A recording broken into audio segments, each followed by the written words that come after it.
Borba sa epidemijom HIV infekcije na globalnom nivou traje već skoro 40 godina, a prema podacima UNAIDS-a u svetu više od 37 miliona odraslih i dece žive sa HIV infekcijom. Broj inficiranih je u stalnom porastu, međutim broj obolelih od AIDS-a i broj smrtnih ishoda su u značajnom padu, što je pre svega rezultat uspešne anti-HIV terapije. I kao i na mnoge druge pacijente, pandemija koronavirusa uticala je i na redovno lečenje. Kako im omogućiti u takvim uslovima redovno, neometano lečenje na današnji dan, Svetski dan borbe protiv AIDS-a, razgovaram sa Aleksandrom Nikolićem iz Nacionalnog centra za seksualno i reproduktivno zdravlje, Potent, i infektologom infektivne klinike u Beogradu, profesorom Jovanom Raninom. Dobar dan i dobro jutro, dobrodošli na televiziju N1. I nekako se desi da uvek taj 1. decembar je onaj dan kad mi vas pitamo, a kako živite? I šta su, ne vas, nego uopšte pacijente sa HIV-om, pitamo kako oni žive, koji su najveći problemi? Nažalost, samo 1. decembra mi razgovaramo o tome. Ovog puta je to krenulo malo ranije, u toku novembra već pokrenula se ta priča. Zbog COVID-a, zbog situacije u kojoj se trenutno nalazimo, teže žive nego pre 5 godina. A poslednjih 10 godina pacijenti koji žive sa HIV-om daleko bolje žive, jer je terapija daleko bolja, sa mnogo manje kontraindikacija, ali onda je došao taj COVID i došlo je do otežanih stvari, odnosno situacija uzrokovanih COVID-om. Infektivne klinike u početku su otežano radile. U Beogradu se to sredilo, vrlo brzo se sredilo. Jeste? Jeste. Ali, nažalost, u Nišu pacijenti koji žive sa HIV-om i dalje ne mogu da se testiraju, odnosno da rade kontrolne preglede. Tako da to sporo se vraća. A koliko često moraju da se rade kontrolne preglede? Oni moraju da rade preglede minimum 2 puta godišnje i to je sada u Beogradu krenulo da se radi 2 puta godišnje, ali prošle godine to je bilo jedva jednom ili nijednom, jer ima ljudi koji se zvanično leče u Beogradu, nisu iz Beograda, putuju, dolaze, ali evo, apelujem na Niš da konačno krene i tamo da se radi, jer doktori, infektolozi, su prvi koji su povučeni sa svojih odelenja i prebačeni na COVID odelenja. Tako je i u Beogradu. Oni nemaju sve doktore koji su radili ranije, pa su na smenu. Smenjuju se, malo su COVID, malo su radi sa pacijentima. Malo su jedno i drugo. Malo su jedno i drugo, ali terapija je odlična i... Znači, imamo dobre vesti. Sad ćemo i o terapiji, nego samo da li se to promenilo? Dakle, svake godine pričamo o broju onih koji su neregistrovani, koji ne znaju da imaju HIV. Dakle, da li se strah od testiranja promenio? Da li je manji? Mislim da jeste. Mi kao organizacija, mi nismo jedina organizacija koja se bavi prevencijom, odnosno testiranjem na terenu. Mi imamo posljednjih nekoliko godina odličnu saradnju sa Ministarstvom zdravlja, koje nas suštinski finansira. Jedan od glavnih financijera jeste ministarstvo koje je nama besplatno dalo testove i mi sada idemo po Srbiji i testiramo. Na primjer, Beograd, mnogo lakše će ljudi doći da se testiraju u Beogradu, ali već u Nišu i Kragujevcu, gde isto Potent ima svoju kancelariju, tu smo u početku stvarno naišli onako na otpor, da ljudi ne smiju ni da uđu u naše prostorije, jer u manjim mestima, ako se testiraš na HIV, to je jednako da si gej ili si promiskuitetan ili bilo šta drugo. Mi hoćemo i ovom prilikom, hteo bih da iskoristim, da ljudi ne treba da se plaše testiranja. To treba da bude jedna potpuno normalna stvar. Jer ono što ljudi ne znaju, a suština je, danas sa HIV-om se potpuno normalno živi. Zahvaljujući ARV terapiji. To je 1 tableta dnevno, nekad su 2 tablete dnevno. Ta osoba, što je najvažnije, ne može da prenese HIV drugoj osobi seksualnim putem. Tako da ta osoba nije zarazna. I dalje koristimo ta izraz da osoba koja ima HIV je zarazna. Ne, ona ako pije terapiju, ona više nije zarazna.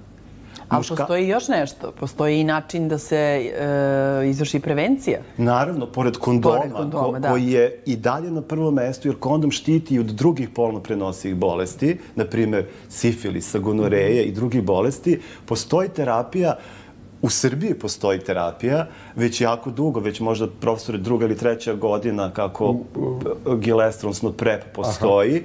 Postoji terapija da osoba može da popije 1 tabletu dnevno i da ne može da dobije HIV. Može se pije svaki dan, ta terapija može se pije povremeno, ako, na primjer, hoćemo neki vikend da se dodatno zaštitimo, ne moramo da pijemo svaki dan. I hteo bih samo da kažem da postoji terapija za dan posle, ako se desi da osoba imala nezaštićen odnos sa osobom nepoznatom ili nepoznatog HIV statusa, može da krene sa terapijom već sutradan u roku od 48 sati, pije 30 dana, odnosno 28 mesec dana, pije terapiju svaki dan i ona neće dobiti HIV. Tako da danas, suštinski, sa svom terapijom koju imamo, sa testiranjima, ne bi trebalo da se ljudi više inficiraju virusom HIV-a. I to jeste strategija u narednih 5 do 10 godina, da se to smanji na jedan nivo statističke greške, kako bih ja nazvao. A šta znači, profesore, ta strategija UNAIDS-a 90-90-90? Pa, to je definicija ovoga što ste vas dvoje pričali sada. Šta je prvo 90? Pa, prvo 90 da od svih ljudi koji žive sa HIV infekcijom dijagnostikujemo.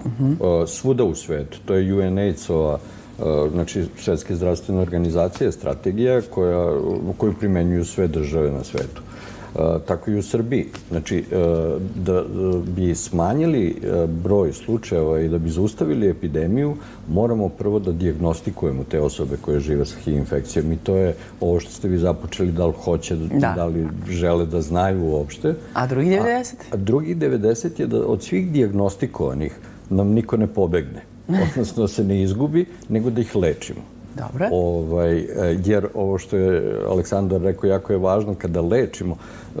ART nije samo terapija, nego je i prevencija. Jer oni ne mogu da prenesu uz ART drugim osobama HIV i zbog toga se pandemija HIV-a slabije širi. I treće 90 je, odnosno već sad 95, podigli smo malo stepenicu na viši nivo, da od svih lečenih osoba koje žive sa HIV infekcijom 95% bude takozvano suprimirano, odnosno da imaju to HIV 0 u krvi, spermi, vaginalne tečnosti ne mogu da prenesu. Postoji 4. 90-ica, odnosno 95-ica, ali to smo mi, lekari, nezvanično uveli, ali svuda je jako važna. To je da od svih suprimiranih 95% bude dobro, da živi kvalitetnim životom, bez komorbiditeta, odnosno bez pratećih bolesti. Kad kažem pratećih bolesti, to je svi stari ljudi, kao što sam ja, imaju problema sa šećerom, povišenim pritiskom. To i naše sad osobe s HIV infekcijom ranije, 90. godina, nisu stizali da dobiju hipertenziju, jer su, nažalost, umirali brzo. Sada, pošto žive 50 godina uz terapiju, znači jedan životni vek, oni imaju, što zbog HIV infekcije, što zbog toksičnog efekta lekova, a što zbog starosti i načina života, odsustvo kondicije mi stalno u pameti, odsustvo fizičke aktivnosti, imaju te probleme sa metaboličkim sindromom, isto kao i osobe koje ne žive s HIV-om. Ali mi, kako mi stojimo? Znači 90, 95, a mi smo kako? 86? Mi stojimo 86% dijagnostikovanih. I to su malo bajati podaci, obzirom da je COVID i to, da kažem... Pojao. Pa, pojao. Da, dobro red. Mada se ne damo. Da negde od 70 i nekoliko posto imamo lečenih, što je malo, a najviše smo 87% kod onih koji su suprimirani, odnosno koji imaju HIV 0. Ali moramo i to da popravimo. Znači, udruženje, recimo, pacijenta da popravi prvu 95-icu, da privuče sve ljude koji žive sa HIV infekcijom da se testiraju. Naše je da ih lečimo i to da ih dobro lečimo i to je u stvari preduslov rana dijagnostika i rana ART, rana HIV terapija su preduslovi za zaustavljanje epidemije. Dakle, što pre se počne sa terapijom? Ne može se, ako se slučajno otkrije infekcija koja je stara nekoliko godina, je li onda isto terapija efikasna? Da, ja ću kraće. Od Aleksandra. Do pre 6-7 godina je kriterijum za započinje terapije bilo broj CD4 limfocita padne ispod 350. Znači, vi gledate čovjeka čak nekad i 10-12 godina i ne date mu HIV terapiju. Potpuni zaokret je od uvođenja novih lekova, gde čim dijagnostikujemo HIV, bez obzira i na CD4 limfocite i na kliničku sliku, dajemo HIV terapiju. Jer hoćemo da sačuvamo zdrav organizam. Osim COVID-a koji je poremetio, evo kako smo pričali, te kontrolne preglede, postavlja se pitanje kako HIV pacijenti reaguju ako se zaraze na koronom, da li potpuno identično kao i ostali i na vakcinu, na primjer. Pa evo ja bih da neki način, da kao baš smo o tome pričali profesor Anin i ja u hodniku ovdje ispred, ja bih htio da pohvalim ljude koji žive sa HIV-om, jer to mi smo radili istraživanje, mi u Potentu, preko 70% ljudi, 72% ljudi je vakcinisano na COVID. Dakle, to su ljudi koji veruju medicini. Jer šta je medicina za njih uradila, za ljude koji žive sa HIV-om u posljednjih 5 ili 10 godina? Koliko je uradila? Zašto onda ne bi verovali istim ili nekim proizvođačima zapravo vakcina i tih lekova, tako da su se masovno testirali. Sad je to sigurno i preko 70%. Tako da... U zemlji u kojoj je 40% upravo to, upravo 40% odraslih. Tako, ovo je 70% svih, jer moram da kažem, mi imamo HIV pozitivne osobe koje su u osnovnoj školi, koji su dobili ranije od svoje majke HIV, tako da nisu to samo odrasli ljudi. Svih 70 i nešto je vakcinisano. Tako da niko nema posebnih problema, jer opet bih da ponovim, ljudi koji žive sa HIV-om, sa tom terapijom su potpuno istog zdravstvenog stanja kao ja, vi ili profesor, u skladu sa svojim godinama. Da, i sa životnim navikama, naravno. Navikama, tako je. Ako mogu da dodam za vakcinu, radim neku studiju evropsku, gde je i meni bilo iznenađenje. Mali je uzorak od 100 pacijenata, 96 ih je vakcinisano. To je 96%. I to, ne znam tačan podatak, ali većina njih je trećom dozom, znači sve 3 doze primili. A Marko Marković, moj mlađi kolega, sprema rad za kongres koji ćemo pomenuti. Sada najavimo, da? Da, rad HIV i COVID koinfekcija. I svi pacijenti koji su lečeni na infektivnoj klinici su bili vakcinisani. Tako da to jeste, kako da kažem, svetlo u tunelu da će cela nacija pa to jeste dokaz vere u medicinu naspram ovoga što možemo da gledamo na ulicama širom Evrope. Sad, hajde da najavimo Kongres udruženja HIV-a, se održava 3. i 4. decembra. Šta će biti teme i ko dolazi na kongres? Jasno. 3. i 4. decembar je drugi kongres HIV-a, udruženja HIV lekara Srbije i praktično regionalno udruženje koje je htjelo da pokrije, taj kongres je htjelo da pokrije sve aspekte HIV infekcije i epidemiološki, odnosno 95 i virusološke, imunološke i kliničke aspekte, a najvažniji naravno terapijski aspekt. I tu će biti tema i o novim lekovima, novije generacije koje su nazad 4 godine u svetu, a ove godine ili početkom sljedeće godine očekujemo i u Srbiji. Neke već imamo te pre 4 godine, ali čekamo ta 3-4 preparata nova, tako da će i o toj najnovijoj terapiji koja je također virusno potentna, antivirusno potentna, ali i bezbedna, bez neželjenih efekata.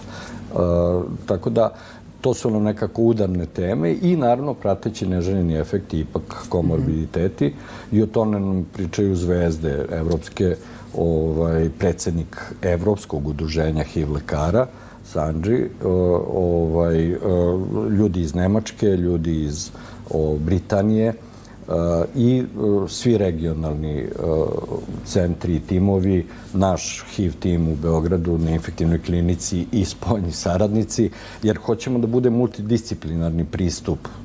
HIV više nije infektologija samo, nego i kardiologija, endokrinologija i mnoge druge specijalnosti, tako da će i oni učestvovati i ima 36 predavanja u 2 dana. Pretpostavljam da je online, s obzirom na situaciju, da. Jer Slovenac u aprilu, kad smo se dogovarali, profesor iz Slovenije, mi je rekao, nadam se da neće biti online. Tad se smirivao malo COVID, a ja ga zovem iz Arene, gde sam bio koordinator. Rekao, ma ne, naravno, već smo smislili gde ćemo da idemo. Da bi, kako se pogoršavala situacija preko leta, na kraju odustali, sad je kasno, bit će sve online. I, naravno, predavači će biti u studiju, tako da... Tako da 3. i 4. decembar kongres. Mnogo vam hvala i na novim informacijama i što ste bili ovdje da pričamo o ovoj temi. Hvala vam. Hvala i vama.